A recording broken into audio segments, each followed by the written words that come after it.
Para enero de 2020 la deuda pública de Colombia era del 50% del PIB, muy alta para una economía emergente y muy alta para estar en épocas de coronavirus. Además, a finales de 2019 fue aprobada y luego sancionada la Ley 2010, conocida como la Ley de Crecimiento Económico, también llamada la Ley de Financiamiento en el año 2018, o en fin, una reforma tributaria. A grandes rasgos, esta ley traía una reducción de impuestos corporativos, con la idea poco comprobada de que reduciendo impuestos a grandes capitales se fomentaría el empleo. De hecho, durante todo el 2019 el desempleo subió. Lo cierto es que esta reducción de impuestos afectaba los ingresos del Estado colombiano. Igualmente, el 2019 fue un año convulsionado. Entonces, el presidente Iván Duque quería calmar las marchas. Para ello, también se aprobó como uno de los puntos más sonados de la reforma tributaria, la de los 3 días sin IVA. Para algunos productos, allí se incluían vestuarios y complementos, electrodomésticos, juguetes, elementos deportivos, útiles escolares. La justificación de la ponente del proyecto de ley en su momento fue que se buscaba incentivar el consumo y al mismo tiempo mejorar los niveles de inclusión de la población al sistema financiero. Algunos cálculos del gobierno apuntan a que el descuento del IVA sería de 68.000 millones de pesos cada día. Es decir, en el año la DIAN dejaría de recibir 204.000 millones de pesos. Para un grupo de analistas, esta ley de crecimiento económico fue un gran error, pues reducía los ingresos del Estado, no garantizaba que el desempleo se redujera ni un crecimiento económico sostenido.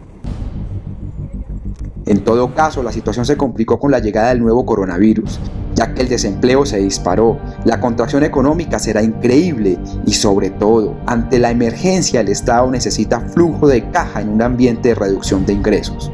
La consecuencia será más deuda pública. Se calcula que en cuestión de meses podría estar en el 60% del PIB. Pocas semanas antes del día sin IVA, el gobierno nacional expidió el decreto 682, que ponía las reglas de juego. El decreto manifestó que la medida se justificaba con 2 objetivos.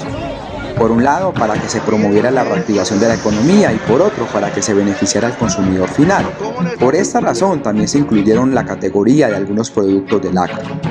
Para muchos analistas resulta difícil pensar que un día sin IVA provocaría una reactivación de la economía, pero sí ponía en riesgo el control del virus. Los eventos de aglomeración, como lo dice el epidemiólogo Felipe Lovelo, tienen un impacto sobre el ritmo de la pandemia. Por ejemplo, todo indica que luego de las marchas del principio de marzo en España, se aceleró el ritmo del contagio del virus. Por otro lado, y tal vez esto es lo que más se debate, es que muchos economistas, analistas e incluso congresistas pidieron que la Ley 2010 fuera suspendida para garantizar mayor recaudo de dinero para el Estado y con ello financiar propuestas como la renta básica para las familias vulnerables. De hecho, los cálculos para la economía son más que dramáticos. El exministro Mauricio Cárdenas, en una entrevista hace algunos días, manifestó que al final de este año la deuda pública se acercará al 65% del PIB. El año entrante subirá aún más, dado que el déficit continuará siendo elevado. Habrá menos recaudo por causa de la recesión y por la reforma tributaria del año pasado. Y al mismo tiempo las presiones de gasto se intensificarán, aún en un escenario sin pandemia. Esta situación es delicada, especialmente sin una ruta clara y vinculante.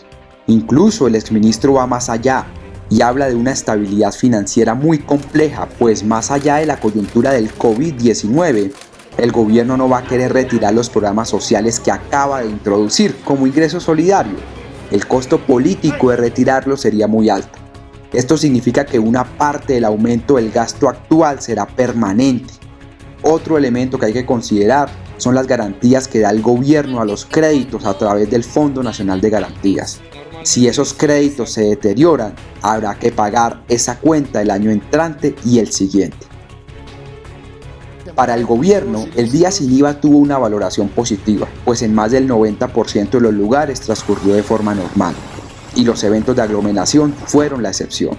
Para otros, un día sin IVA igual no se puede repetir. El riesgo es muy alto y los beneficios pocos.